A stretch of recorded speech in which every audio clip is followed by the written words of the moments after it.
Assalamualaikum warahmatullahi wabarakatuh. Nama saya Muhammad Ali Kramsyah. Ingin mempresentasikan tugas akhir DTS Network Programming. Ini adalah topologi saya. Untuk pengerjaan tugasnya terdapat topologi dari PT fiktif yang saya buat bernama Cipta Mandiri dengan routing interval routingnya itu OSPF. Terdapat 3 lokasi dari kantor pusat serta cabangnya itu di Jakarta, Depok, dan Bekasi. Dan terdapat 3 router yang terhubung melalui serial 011 dan serial 0/1/0. Untuk konfigurasinya akan saya beritahukan itu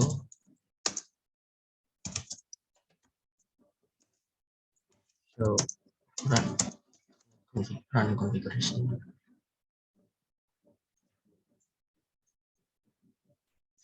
Nah, di sini dapat dilihat hostname telah diubah menjadi router Jakarta, RTR Jakarta. Lalu telah terdapat secret dan terdapat 2 DHCP pool di router Jakarta, yaitu untuk PC dan server. Dengan DNS servernya itu berada di 91.66 dan networknya itu berada di 91.32/27 serta default routernya ada di 91.33. Oleh karena itu, DHCP excluded address-nya terdapat di 33 serta 66. Lalu untuk servernya, default routernya itu ada di 91.65, serta untuk networknya ada di 91.64. Maka DHCP-nya di-excluded di bagian 65. Lalu untuk username sendiri dan password adalah Cipta dan Mandiri. Untuk Gigabit Ethernet 0/0/0-nya dinonaktifkan dan dipakai sub interface dari 0/0 itu sendiri, yaitu sub interface 1 untuk terang VLAN 1, encapsulation .1q untuk 1 ada di natif. Lalu untuk IP address-nya itu pengalaman IP address ada di 91.1/27. Lalu sub interface 2 untuk terang VLAN 2 dengan pengalamatan 91.33/27 dan subinterface 3 untuk terang VLAN 3 di 91.65/27.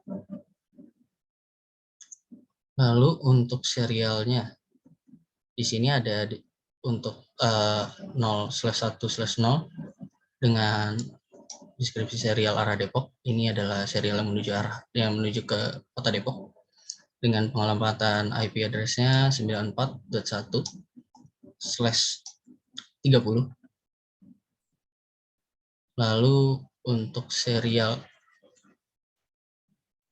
0/1/1 dengan deskripsi serial arah Bekasi untuk arah kota Bekasi dengan pengalamatan IP 94.5 dengan /30.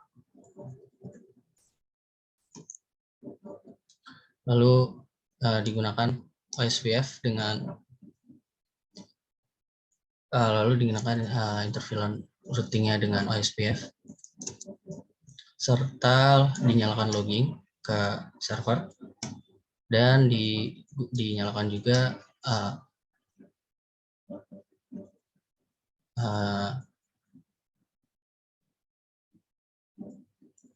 line VTY 0-4 untuk 5 host dari 0 sampai 4 untuk transport input SSH-nya. Serta NTP servernya di 91.66. Lalu dapat kita lihat juga show.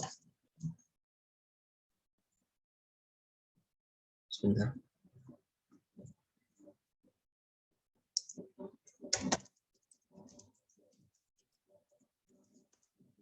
Ini adalah interface-nya, di mana ada 3 sub interface, satu dengan dot 1.33 dan .65 sudah up.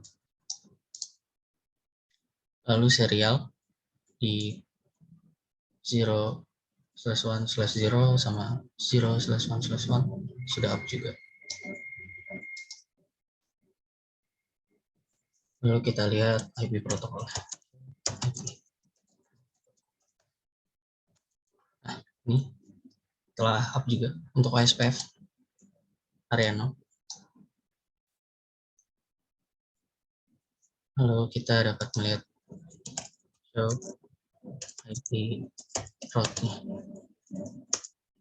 Nah, ini untuk penjelasan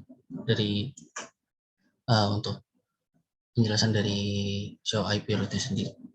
Itu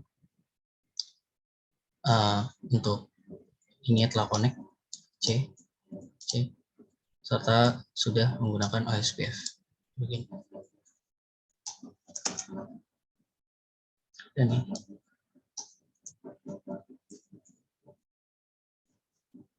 Setelah itu kita dapat mengecek ke bagian switch. Untuk router yang lain hampir sama.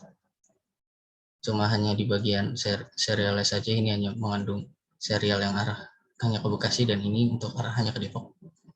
Lalu untuk switchnya kita dapat buka CLI lagi. Lalu enable.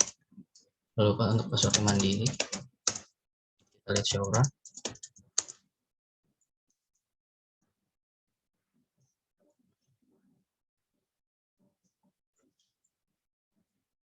Lalu di sini terlihat nama switchnya telah berubah menjadi MSF Jakarta dan privilege, dan ini adalah sudah dapat memasukkan password dari privilege mode.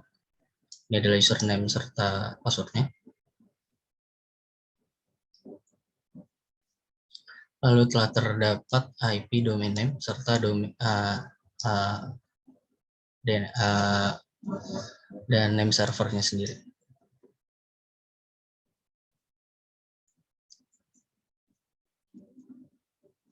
Ini adalah username sama password untuk SSH-nya. Maaf.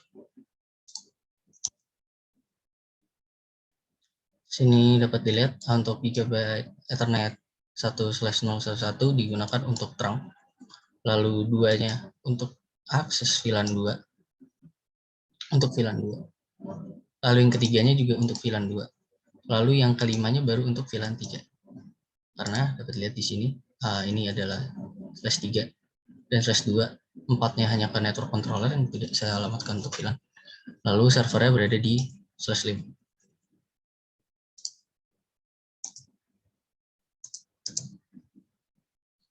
Untuk default interface VLAN satunya adalah 91.2/27. Lalu untuk default gateway-nya di 91.1. Setelah dinyalakan logging juga, serta LAN VTY 0-4 untuk transport input SSH dan NTP server ke 91.6.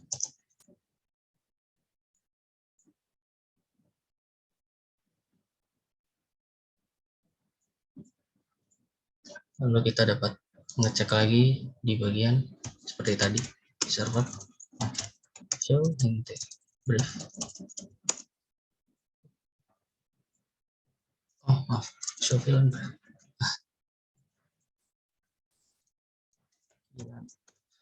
Maaf ada kesalahan tadi.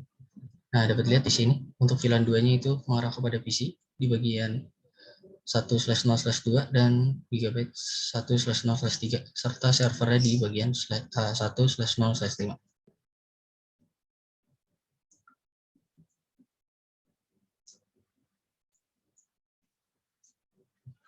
Lalu kita bisa melihat di bagian servernya sendiri. Ini di bagian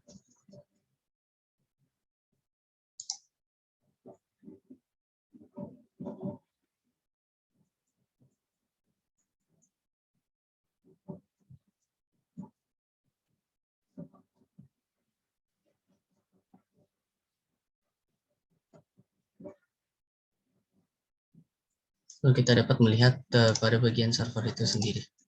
Di bagian service, untuk DNS-nya telah dibuat, sudah di-on. Lalu syslog-nya juga. Ini karena saya tadi telah mengecek bagaimana jika sistemnya down, dan ini sudah masuk beberapa lognya, dan log untuk bahwa jaringannya telah up, dan NTP-nya juga sudah on.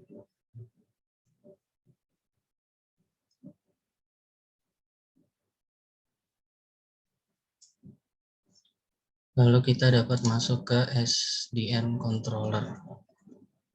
Untuk controller.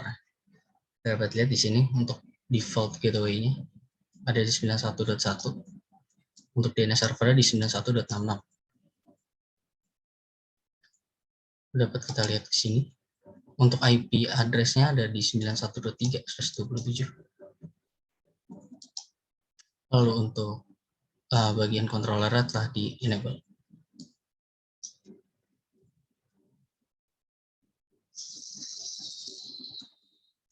Setelah itu kita dapat melihat SDN controllernya itu sendiri. Memasukkan controller sendiri.com. Masukkan username cipta. Nah, ini telah dapat kita lihat ada beberapa tabel, itu untuk percentage of host can be reached via ping dan lain sebagainya. Ini 100% karena dapat terdeteksi dan semuanya dapat terkoneksi. Ini berada pada bagian dashboard. Lalu di bagian provisioning kita dapat melihat ada network device apa saja terdeteksi, router dan multi switch-nya, layer switch. Lalu di bagian discovery ini telah terdiscovery semua. Ya, sudah. Lalu untuk credentials adminnya sendiri sudah dibuat. Selanjutnya di bagian assurance dapat kita lihat lebih jelasnya. Untuk router termanage semua, switch serta host dapat termanage semua. Terdapat 3 router, 3 switch, dan 8 host.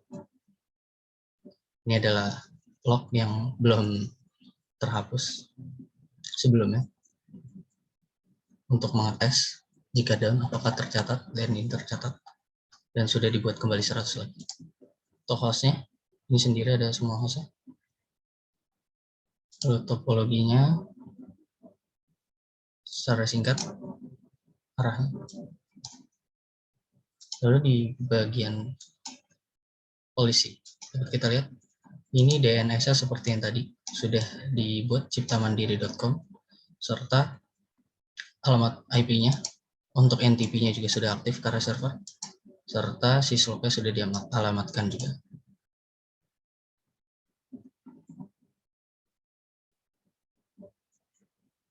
Lalu untuk pengaplikasian REST API, ini dia ada pengaplikasian REST API, yaitu dengan get ticket, ada get network health, serta get network issues. Di sini akan saya demonstrasikan. Sebentar.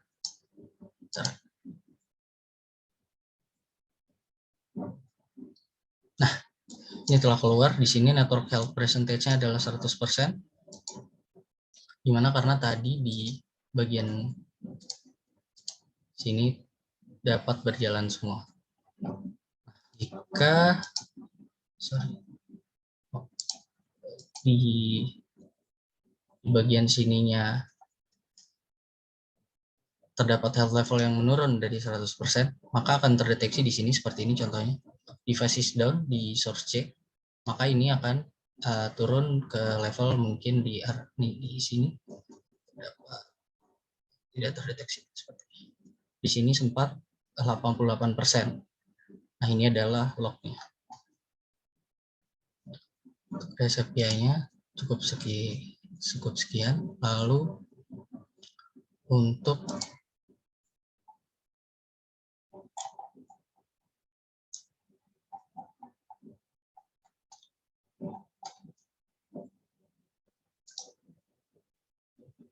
pembuatan untuk membuat repositori ke Git.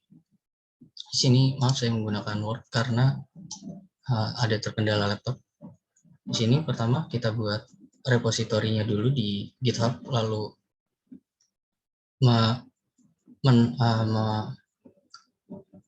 masuk ke dalam filenya yang berada di device C. Lalu setelah ini kita dapat git init, lalu kita setting global username serta emailnya untuk di push ke dalam GitHub. Oke, di sini kita add bagian tugas akhir .git. Ini adalah alamat git di website Git ya. Lalu git remote verbose untuk mengecek apakah sudah bisa. Ya, sudah bisa di fetch dan push. Lalu kita buka file yang kita cek file yang ingin kita taruh ke repository Git itu main.py. Lalu kita add. Oke, lalu kita cek statusnya. Dia sudah tinggal di commit.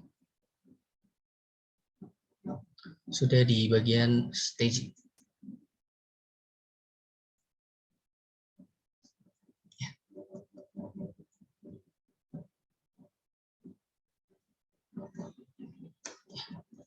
Ini di bagian stagingnya. Lalu kita commit untuk file yang berada di stagingnya untuk dimasukkan. Oke, nah ini sudah on branch master, nothing to commit, working tree clean. Nah, baru kita dapat melihat lognya bahwa sudah masuk ke dalam GitHub. Dengan saya telah memberikan komen. Ini source code REST API, di sini sudah masuk.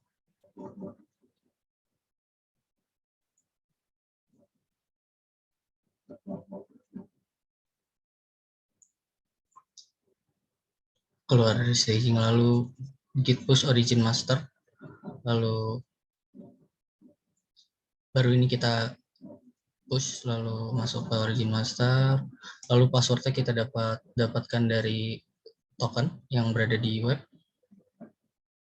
Jika sudah masuk, dapat dilihat seperti ini. Sekian dari presentasi saya. Wabillahi taufiq wal hidayah. Assalamualaikum warahmatullahi wabarakatuh.